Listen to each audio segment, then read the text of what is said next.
2.3 Coaching Supervisi Academy. Sebagai objek yang diobservasi adalah Ibu Randy Aditya sebagai guru SMKN 1 Kota Mojokerto mengajar mata pelajaran informatika. Baiklah, untuk memulai observasi akan kita mulai. Selamat menyaksikan.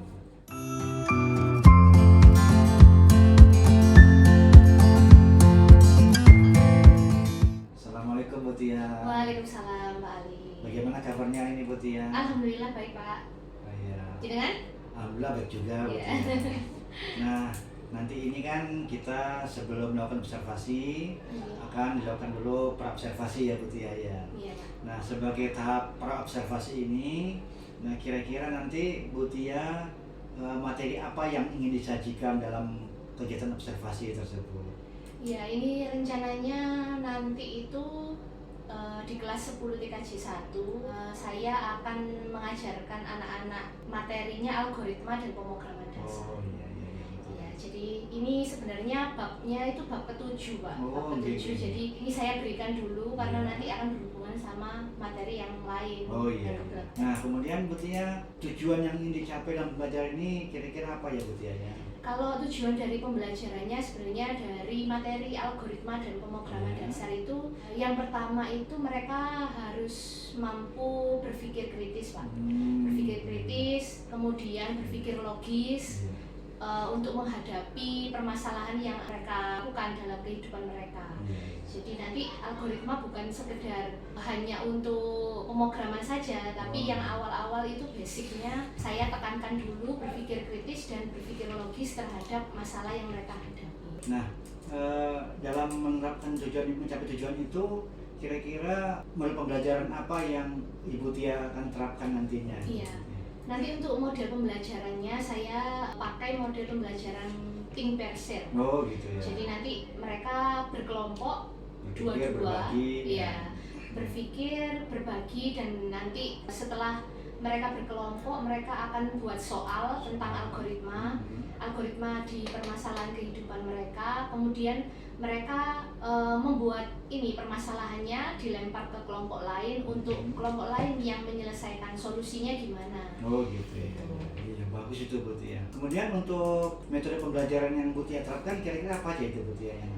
Nanti untuk metode pembelajarannya itu bisa mereka berdiskusi, kemudian penugasan dari antar siswa, jadi antar kelompok gitu. Jadi mereka bikin tugas yang dilempar ke kelompok lain. Nah, nanti yang menyelesaikan, nanti untuk yang memberikan solusi kelompok lain tadi. Jadi bertukar gitu Pak. Kemudian Bu Tia, kira-kira untuk kompetensi yang mau digali lagi lebih dalam, kira-kira kompetensi apa aja ya Bu Tia?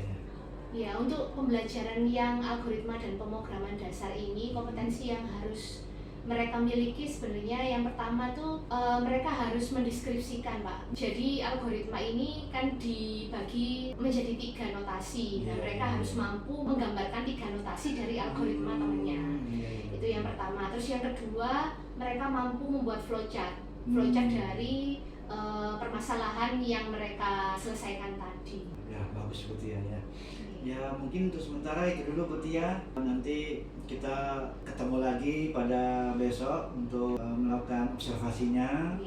Nah, harapan saya pada saat nanti melakukan observasi, mudah-mudahan semua yang Bu Tia rencanakan itu bisa tercapai dengan baik, dan anak-anak juga bisa melaksanakan pembelajaran dengan sukses ya Bu Tia. Amin.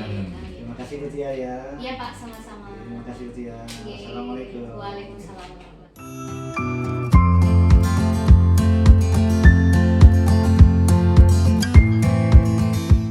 Assalamualaikum warahmatullahi wabarakatuh. Di kelas 10 TKJ 1 di absen dulu ya. Ahmad Baihaqi, Ahmad Kurniawan, Ahmad Mikail, Hadir Bu. Adesa, Hadir. Adel,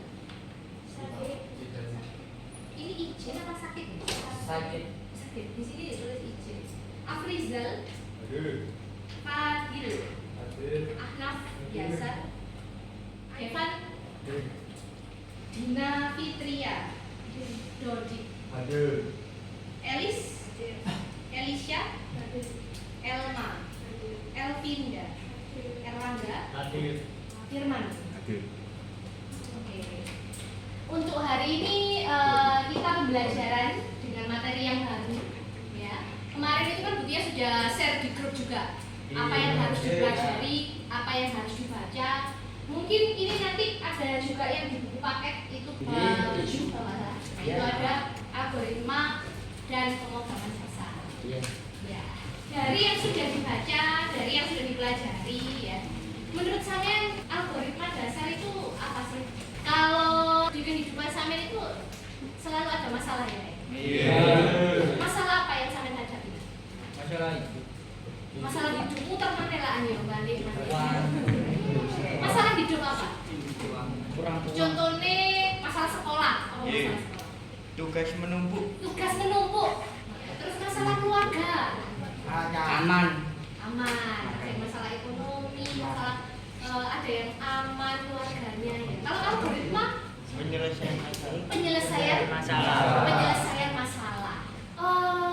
Cara untuk menyelesaikan masalah yang seperti apa sih kalau di algoritma? Penyelesaian masalah kan ada banyak cara kan ya? Iya. Ada yang diselesaikan secara bertahap, ada yang diselesaikan juga secara ekspres ya. Terus kalau menurut algoritma sendiri penyelesaian masalah yang seperti apa? Mengembangkan informasi Secara bertahap. mengembangkan informasi secara bertahap, penyelesaian masalah secara bertahap. Itu namanya algoritma. Oke? Nah, sekarang kita belajar dulu algoritma yang ada di kehidupan sehari-hari sampean itu seperti apa. Saya jelaskan dulu materinya, ya. Ya. Habis itu setelah Budia jelaskan materi, nanti yang perlu dicatat silakan dicatat ya. Saya nggak nyuruh nyatet, kalau sampean penting untuk dicatat ya mau dicatat. Iya. Kalau habis Budia selesaikan materinya, nanti kita akan belajar secara tim. Oke? Iya, Bu. Iya. Siap. Untuk tujuan pembelajaran ini nanti yang pertama kita itu menerapkan konsep computational thinking. Kemudian yang kedua mampu menjelaskan konsep logika dan algoritma pemrograman. Nah, sebenarnya di semua aspek kehidupan sampean itu butuh yang namanya algoritma. Gitu ya. Contoh sampean menyelesaikan masalah sampean kalau nggak pakai algoritma, jadi ya nggak karu-karuan, nggak logis, nggak urut sesuai dengan apa yang harusnya dikerjakan dulu. Ini tujuan pembelajarannya. Kemudian untuk nanti materinya, nah ini ya pengertian algoritma.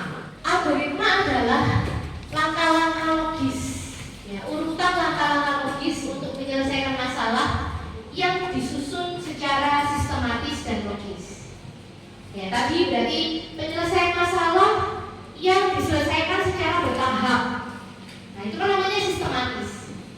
Kamu tahu bertahap itu maksudnya apa sih? Berarti langkah pertama kan gitu ya. Langkah ke-1, langkah kedua, langkah ketiga itu namanya bertahap atau kalau di sini bahasanya sistematis. Nah, kalau logis itu kayak gimana maksudnya? Masuk akal. Masuk akal. Misalnya, saya mau bikin kopi misalnya. Cara bertahapnya apa tuh yang sampean lakukan? Memasak air. Beli kopi. Memberikan air. Pertama, beli kopi, terus Memasak air. masak air, biar matang ya. Terus Kopi gelas. Kopi. Naruh bumbu. naruh Buka. naruh bubuk kopi Di di gelas. gelas. Itu namanya sistematis. Lalu misalnya sampai bikin kopi itu dituangkan dulu airnya, baru dimasak airnya, baru diaduk, kemudian bubuk kopi sama gula dimasukkan. Itu logis nggak? Berarti itu bukan algoritma. Algoritma itu berarti sistematis dan logis. Jadi urutannya itu nggak bisa dibolak-balik. Itu namanya sistematis. Misalnya langkah, oh godok banyu dhisik, ya godok banyu dhisik, nggak mungkin dituangkan airnya tapi belum dimasak airnya. Itu kan nggak logis kan? Nah, ini adalah notasi dalam algoritma. Jadi algoritma itu punya tiga kunci, ya, tiga notasi. Nah, yang pertama itu adalah kalimat deskriptif. kalimat deskriptif. Kemudian yang kedua itu adalah diagram alir. Yang ketiga adalah pseudocode. Pseudocode ini bahasa pemrograman. Nah, yang pertama kalimat deskriptif. Contohnya apa? Yang seperti saya omongkan tadi. Pertama itu kita masak air dulu. Kemudian langkah kedua kopi sama gulanya dimasukkan dalam gelas, itu namanya kalimat deskriptif. Dikalimatkan sesuai dengan bahasa masing-masing. Bahasa Inggris ya bahasa Inggris ya. Bahasa Indonesia ya bahasa Indonesia, sesuai dengan orang yang buat itu tadi.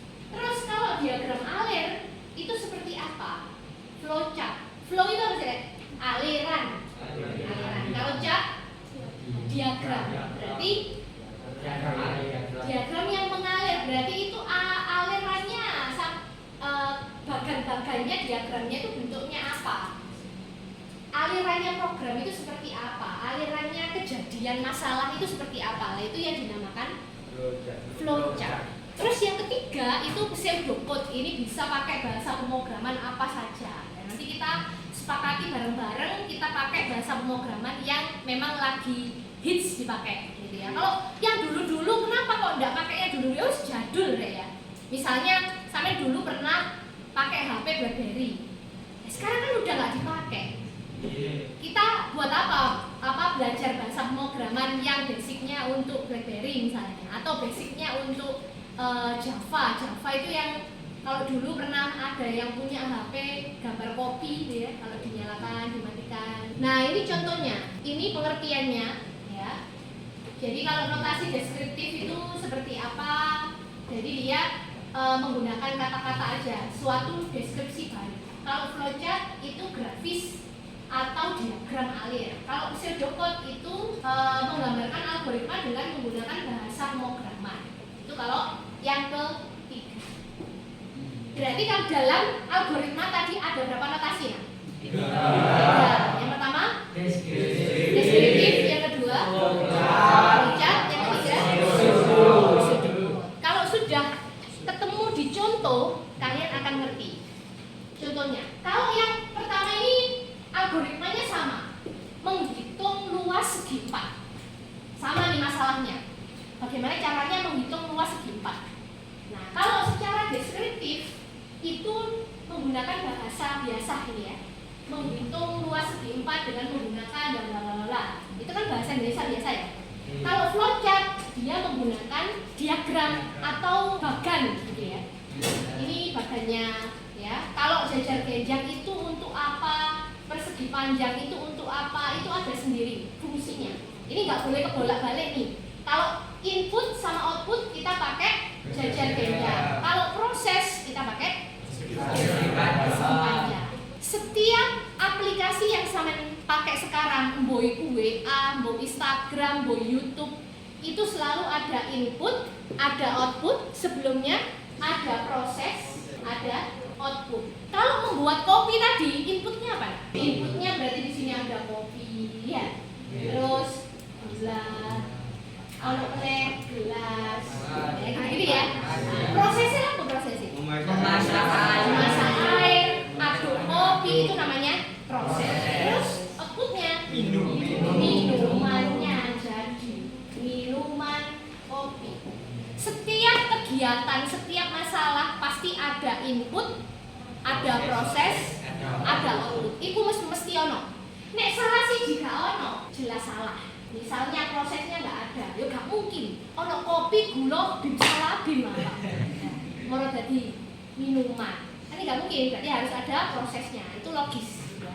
Kalau misalnya di sini nggak ada prosesnya, ya berarti kan nggak dihitung. Kalau nggak dihitung, nggak bisa ketemu luas.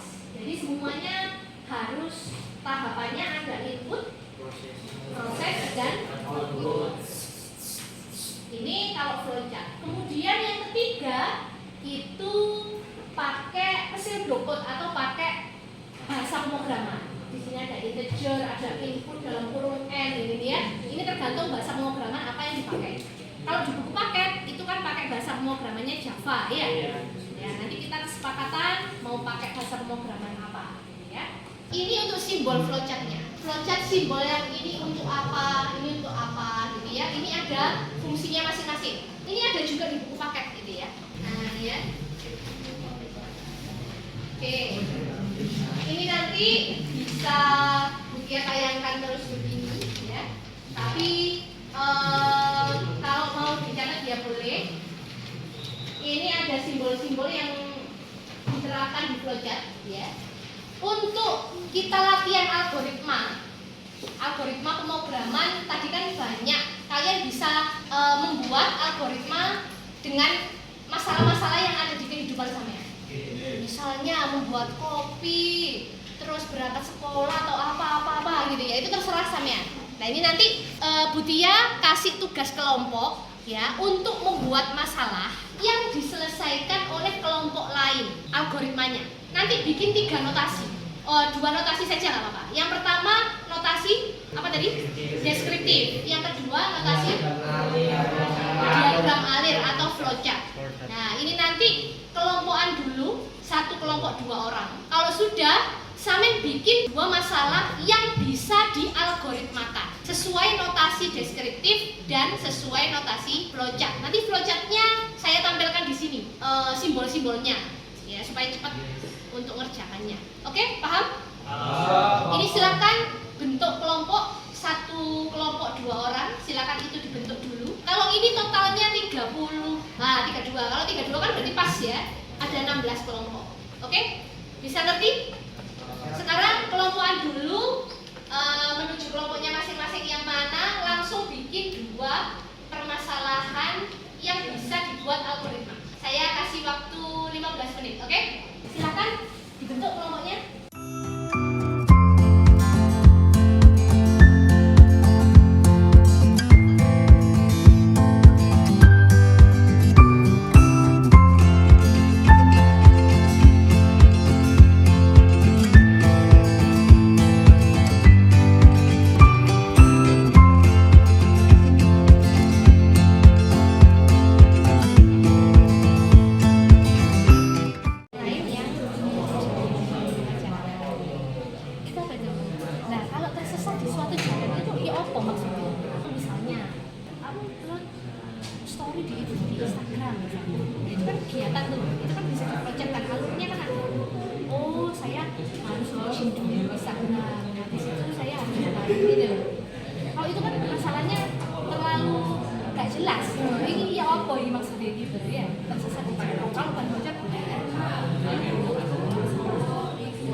Kelompoknya Farel dan Erlangga.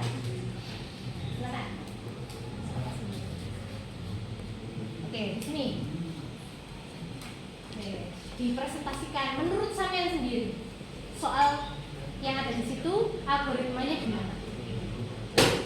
Cara membuat nasi goreng. Langkah pertama, siapkan nasi yang sudah matang. 2. Siapkan bumbu-bumbunya termasuk bawang, penyedap rasa, dan bawang putih serta bawang pre. Ya, mana bawang pre nih ya. Terus? Langkah ketiga, potong-potong bumbu serta bawang putih, bawang merah serta bawang pre-nya. Lalu tumis di dalam wajan. Tekan kompor dan tumis dalam wajan. Setelah matang, masukkan nasi, diaduk-aduk sebentar, dan ditambahkan saus sambal sesuai selera. Diaduk lagi sampai matang. Ya sudah matang, ditiriskan ke piring dan siap disajikan. Oke, jadi lapar ya nak ya. Kasih aplaus dulu untuk saya. Terus permasalahan yang kedua. Cara menyalakan komputer. Pertama-tama pencet tombol power dari komputer. Kedua, menunggu sampai menyala. Ketiga, membuka aplikasi yang diinginkan. Keempat, selesai. Keempat selesai. Iya. Oke, itu ya. Oke, kasih aplaus untuk kelompoknya Pak. Oke, tadi untuk yang kelompok Farel dan Erlangga sudah mewakili yang laki-laki ya. Sekarang yang perempuan silakan. Ya, silakan kelompoknya Vika sama Elma. Ambil soalnya. Jangan lupa.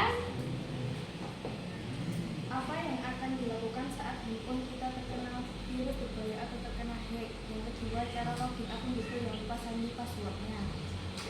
Yang keras suaranya. Yang pertama, cara login akun Google.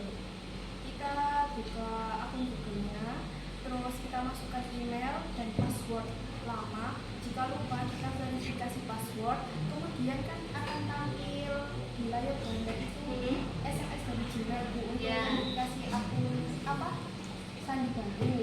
Terus kita masukkan sandi apa yang kita inginkan. Kemudian ketika verifikasi sudah, itu tandanya sandi sudah diperbarui menjadi sandi yang baru. Kemudian kita lanjut ke akun Google lagi. Apakah sandi baru tersebut itu sudah berfungsi apa dulu? Oke, sudah? Sudah. Kasih aplaus untuk kelompok dan Elma. Ini tadi ada dua kelompok yang sudah presentasi ya, yang sudah memaparkan algoritmanya di depan ya. Nah, sebelum kita tutup pembelajaran hari ini ya, itu ada kesimpulan mungkin yang bisa diambil dari pembelajaran kita hari ini. Silakan. Ya. Apa Jan? Algoritma adalah penyelesaian masalah secara sistematis dan logis. Algoritma adalah penyelesaian masalah secara sistematis dan logis. Maksudnya tadi kan di algoritma itu ada 3 notasi. Tadi apa nak? Angkat tangan mungkin yang bisa? Ya, silakan Nabila.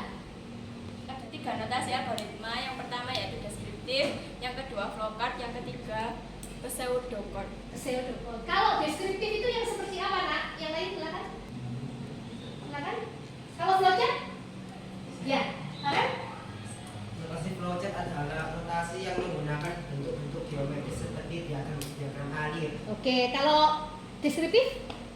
Notasi deskriptif adalah notasi algoritma yang menggunakan suatu deskriptif, yaitu seperti bahasa Indonesia, bahasa Inggris, dan bahasa lainnya. Oke, kalau pseudocode berarti notasi yang bagaimana nak? Notasi yang berbentuk bahasa pemrograman. Oke, betul. Tepat sekali. Kasih aplaus untuk Untuk pembelajaran hari ini, Butia cukupkan sampai sini. Kalian sudah paham apa itu algoritma, bagaimana notasi-notasi di dalam algoritma, bagaimana sampean menyelesaikan suatu masalah dengan algoritma yang sudah dipresentasikan kelompoknya tadi. Oke? Semoga semuanya bermanfaat buat kalian semua. Kita jumpa lagi besok dengan pelajaran informatika. Kita lanjutkan pembelajaran hari ini. Semoga semuanya bermanfaat. Assalamualaikum warahmatullahi wabarakatuh. Waalaikumsalam.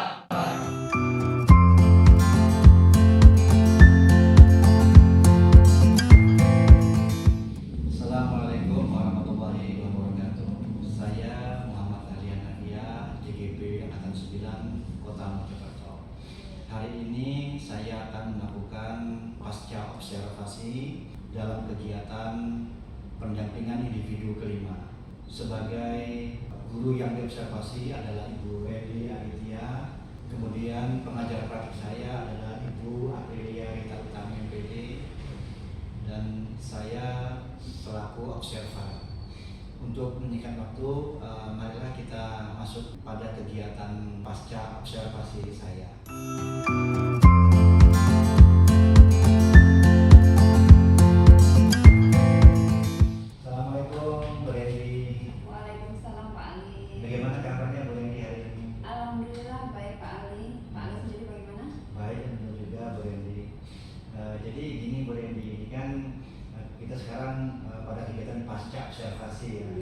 telah kita lakukan di kelas atau di lab informatika, itu bagaimana perasaan Bu Reni pada saat dilakukan observasi gitu? Monggo Bu Reni. Saya terus terang saya sendiri sempat grogi ya Pak ya, waktu biasanya ngajar sendiri kemudian ditungguin pasti grogi lagi. Tapi ya alhamdulillah saya sudah menyiapkan semuanya dengan baik. Jadi saya bisa mengatasi kegrogian saya.